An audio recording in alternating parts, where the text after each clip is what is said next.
Bwana Yesu asifiwe sana. Oh, haleluya. Jambo jingine ni jambo la 6. Dhambi na uovu usipotubiwa utatesa maisha yako na kizazi chako. Dhambi na uovu usipotubiwa utatesa maisha yako na kizazi chako. Angalia maandiko yanasema, mstari wa 16, akamwambia mwanamke, hakika nitakuzidishia uchungu wako na kuzaa kwako kwa utungu utazaa watoto, na tamaa yako itakuwa kwa mmeo, naye atakutawala. Akamwambia Adamu, kwa kuwa umesikiliza sauti ya mke wako, utakula matunda ya mti, ukala matunda ya mti naliyokuagiza nikisema usiale, hali zimelaaniwa kwa ajili yako, na kwa uchungu utakula mazao yake siku zote za maisha yako. Michongoma na miiba itakuzalia, nawe utakula mboga za kondeni. Kwa jasho la uso wako utakula hata utakapoirudia ardhi ambayo kwa hiyo ulitwaliwa. Hii laana inatolewa, ni laana ambayo inaenda kwa mwanamke na mwanaume, lakini na kwa kizazi chake. Watu wengi leo au dunia nzima, kwa sababu ya makosa ya Adamu, ikaingia kwenye kukosa. Kwa hiyo wakapita kwenye ule msululu wa ile agano la laana ambalo linapita linatesa maisha ya watu wengi, ni kwa sababu ya Adamu. Kwa hiyo unapotenda dhambi, uwe na uhakika ya kwamba unapoingia kwenye anguko kaanguka, ni wewe unaingia kwenye mateso, na kizazi chako baada yako kinaingia kwenye shida. Mwangalie mtu kama Ibrahim. Ibrahimu alipokosea, maandiko anasema, Mungu anamwambia, wewe uzao wako utaenda kwenye nchi ya utumwa. Manake wanateseka kwa sababu ya makosa ya Ibrahim.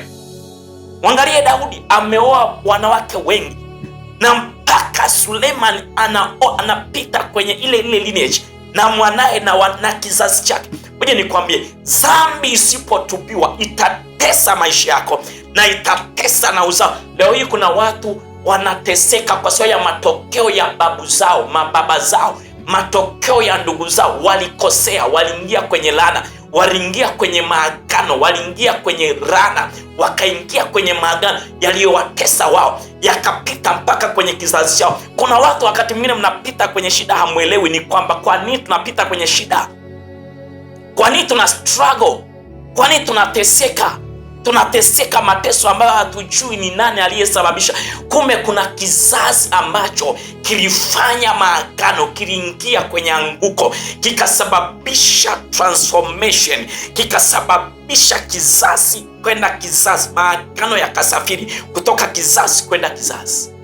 Ngoja nikwambie, unachokifanya leo ni matokeo ya kitukuu chako, ni matokeo ya vilembwe, matokeo ya watoto, maanake unachokifanya kitakuja kipite kwenye ile lineage ambayo unaizaa.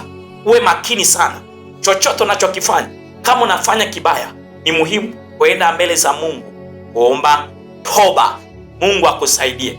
Omba toba kwa ajili yako na kwa ajili ya kizazi chako. Biblia inasema, wazazi wetu, baba zetu walifanya dhambi, nao hawako, nasi tumeyachukua maovu yao. Kwa nini watu wanachukua maovu ya baba zao? Kwa sababu baba zao walifanya dhambi. Ngoja nikwambie, watu wengi watateseka, wanateseka, wanaingia kwenye shida kwa sababu ya makosa na dhambi zilizosababishwa na baba zao. Unahitaji neema ya toba na rehema za kutosha kuvuka hapo na kwa ajili ya kizazi chako. Jambo la mwisho ambalo ni muhimu kulielewa, jambo la 7, Mungu bado ana mpango mzuri na wewe na kizazi chako. Pamoja na kwamba umeanguka, pamoja na kwamba Adamu alianguka, pamoja na kwamba unafika hatua kuna vitu unaviona vimeleta shida kwenye maisha yako, bado ninazo habari njema ya kukwambia ya kwamba Mungu ana habari njema kwako. Mungu ana mpango mzuri kwako wewe na kwa watoto wako na kwa kizazi chako na kwa familia yako. Mungu ana mpango mzuri na wewe.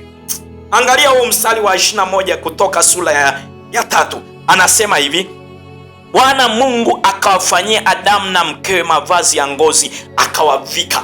pamoja na kwamba wametenda dhambi, wamekosea, lakini Mungu, pamoja na kwamba wamekosea, Mungu alikuwa na ajenda bado na Adamu. Mungu alikuwa na ajenda bado na mwanamke, alikuwa na ajenda bado na mwanaume. Akasema bado wewe ni mwanangu, akafanyiza tena mavazi akafunika.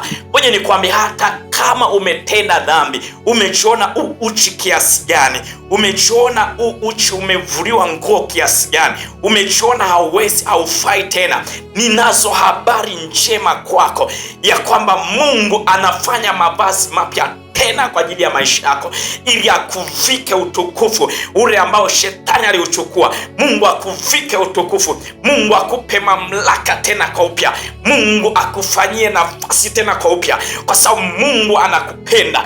Mungu hawezi akakuacha ukapotea, Mungu hawezi akakuacha ukapotelea jangwani, Mungu hawezi akakuacha ukafia jangwani. Ngoja nikwambie, bado kuna neema, bado kuna neema, bado kuna neema, bado kuna neema. Mungu anakutafuta, ndio maana uko hai, uko hai, ndio maana uko na uzima, ndio maana unaishi bado. Ngoja nikwambie, Mungu ana mpango mzuri na maisha yako, Mungu ana mpango mwema na maisha yako. Hata kama umeanguka, maandiko yanasema ya kwamba mwenye haki huanguka mara 7 lakini huinuka tena, kwa sababu Mungu ana mpango na maisha yake.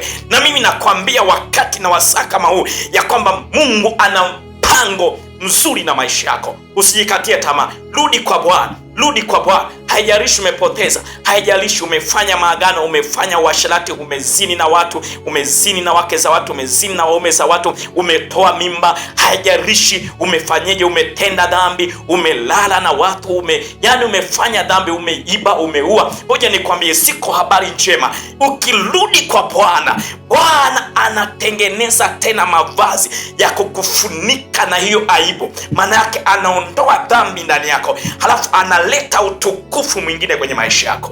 Bado una nafasi. Ninapomaliza kukuombea, bado una nafasi, bado kuna nafasi tena. Oh, bado kuna nafasi tena, bado kuna nafasi tena kwenye maisha yako. Mungu anaweza akarejesha, Mungu akarejesha ile anguko ambalo ulikuwa umeanguka, Mungu akakurejesha kwenye nafasi, Mungu akarejesha kwenye nafasi. Unahitaji neema ya toba, unahitaji neema ya rehema ili urejee katika nafasi. Mungu, asante kwa sababu ya uaminifu wako, asante kwa sababu ya mtu. Ninaomba achilia neema na urejesho katikati yake, na nguvu zako zikapate kufunika maisha yake katika jina la Yesu Kristo. Ninaomba toba kwa ajili ya mtu huyu, msaidie Bwana. Mungu, inawezekana alianguka, na Bwana wakati mwingine anaona ugumu kuinuka, anaona ugumu kusimama. Baba, ninaomba nguvu zako zikamwinue tena. Mungu ria hai, umesema mwenye haki huanguka mara 7 naye huinuka tena. Baba, naomba nguvu za kumwinua alipoanguka akainuke tena katika jina la Yesu Kristo. Amen. Mungu akubariki sana, Mungu akutendee mema. Umenisikiliza na hujaokoka, pata maneno haya ili upate kuokoka, na Bwana awe juu ya maisha yako ili apate kukusaidia na kukupa utukufu mwingine. Sema, Bwana Yesu, ninasimama mbele zako, mimi ni mwenye dhambi, ninahitaji neema yako. Nisaidie Yesu, nipe tena neema nyingine mpya. Achilia rehema zako, nisamee dhambi niliyotenda kwa kujua ama kwa kutokujua. Tangu sasa mimi ni mali yako. Katika jina la Yesu nitaendelea mbele, sitarudi nyuma, kwa jina la Yesu. Amen. Mungu akubariki sana.